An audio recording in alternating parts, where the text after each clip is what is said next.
So now that Sony's finally released their Z9D series TV, we thought it'd be a good time to do a face-off between them, LG, and Samsung's top-of-the-line sets. Today we're going to be comparing the Sony XBR65 Z9D, the Samsung UN65 KS9000, and the LG OLED 65 G6P. We're going to go through 4 different categories: design, operating system, sound quality, and most importantly, image quality, and say which we think performs the best in each. So put on your gloves, put up your dukes, and stay tuned to see who wins this battle.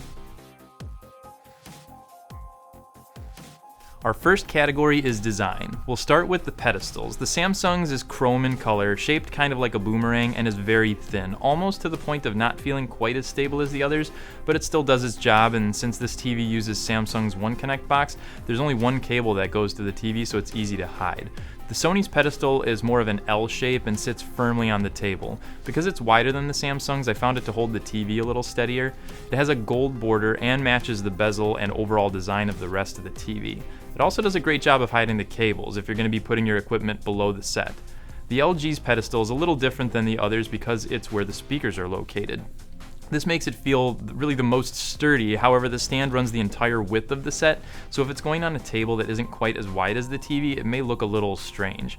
Hiding the cables is pretty simple too, as there's no space between the TV and the pedestal, so you can't see anything that drops down from the back of the set if it's going to be sitting on a piece of furniture. Next, we'll look at the bezels. The LG has the thinnest out of the 3, with Samsung coming in second and Sony having the widest, but still not bad. None of them detract from the picture you're looking at on the screen, but that LG is so thin it's almost like looking at a photograph, as the picture goes almost completely to the edge, which looks pretty cool when it's hanging on the wall. Moving on, we have the inputs. They all have plenty. Each of them have 4 HDMIs and 3 USBs, a composite for hooking up older equipment, an antenna input for over-the-air broadcast, and an RS-232C hookup as well. They all have an optical output, but only the Sony has a mini plug output for hooking up wired headphones. I know it's not that big of a deal since these all have Bluetooth and can be hooked up to wireless headphones, but having them hardwired will give you the option for better sound if you're in a situation where you can't have the TV speakers or your surround sound turned on. So to sum up this category, I really liked the thinness of the bezel on the LG, and I like the One Connect box that Samsung provides, but the bezel on the LG wasn't enough to sway me, and although the One Connect box is nice because it consolidates all your inputs, it's limited by the length of its cord, so I'm giving this category to Sony. Their pedestal isn't the most stylish of the 3, but it's functional and hides the cables well if you're putting the TV on a stand, and the bezel wasn't the thinnest, but it still looks really good. I also found the Sony to have the best cable management system too. So all of that added up to a win in this category for Sony. Moving on to the next category, operating system. All 3 of them have very competent smart features in place. The Sony uses Android TV, the LG uses WebOS 3.0, and the Samsung uses their Smart Hub system. I really found all 3 of them very easy to get the hang of, and they all ran pretty smoothly too. I have an Android phone myself, so the Android system on the Sony felt most familiar to me, but I was able to push content from my phone to each of the 3 TVs without any problems, and accessing applications was easy enough too. The app catalogs for all 3 are pretty similar as well, so finding apps to make your TV integrate into your daily life was simple too. They all have quad-core processors, which I found to be adequate in running the apps and moving between all the menus. There were times with all 3 sets where I got some occasional lagging and some glitchiness, but it didn't happen with a whole lot of frequency, so it didn't really bother me a whole lot. All 3 of these also have voice interaction, which makes it much easier to look things up in the apps. I actually found the Sony was able to pick up my voice the best out of the 3, but people may get different results based on their voice, so it's a little hard to say which one works the best, but for me it was the Sony.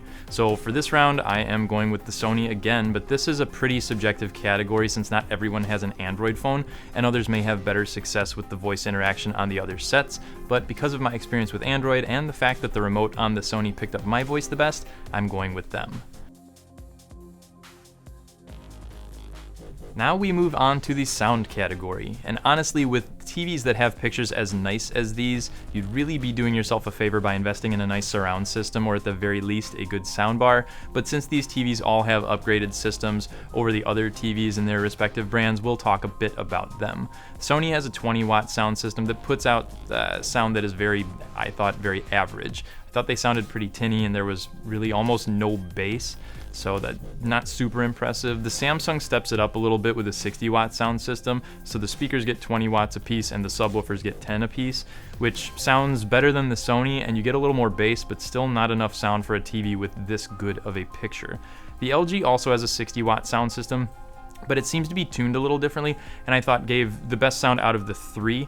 It had the best bass, and the voices seemed clearer on this one as well. So if you're planning on getting one of these and aren't going to get a better sound system, I'd choose the LG, but let's be honest, any of these three sets really deserve to be hooked up to a better sound system.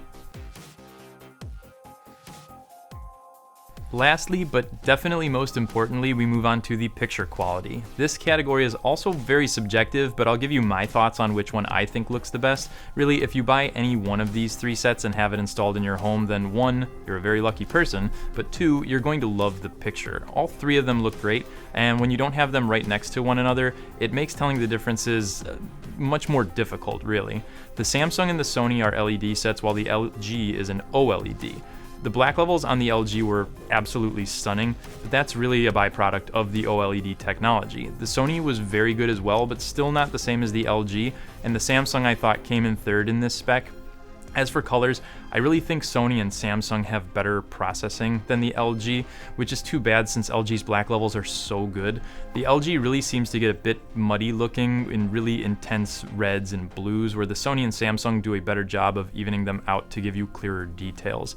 The other thing LG does really well is off-angle viewing. I didn't feel like the picture dropped off as I moved from side to side when I was watching this set, where on the Sony and the Samsung you definitely lose some brightness and the colors get a little more muted as you move off to the sides. Not that big of a deal if you're the first one to sit down when you're ready to watch a movie, but the people who have to sit off center may not appreciate the picture quite as much. This decision was a little tougher for me. I really like the black levels on the LG, but the color processing isn't quite there. The colors are great on the Sony and the Samsung, and the black levels on the Sony are really quite good as well, so I have to give this category to Sony again. So altogether, if I was going to choose one of these sets as a winner, it'd be the Sony. I found it to have the best combination of design, features, and picture quality, but like I said before, if you're lucky enough to bring any of these TVs home, you're going to be happy with what you get. So what does everybody think? Have you had a chance to see all these sets in person? We'd love to hear which one you like the best and why. For more details or to purchase any of these TVs, make sure to click on the links in the description below.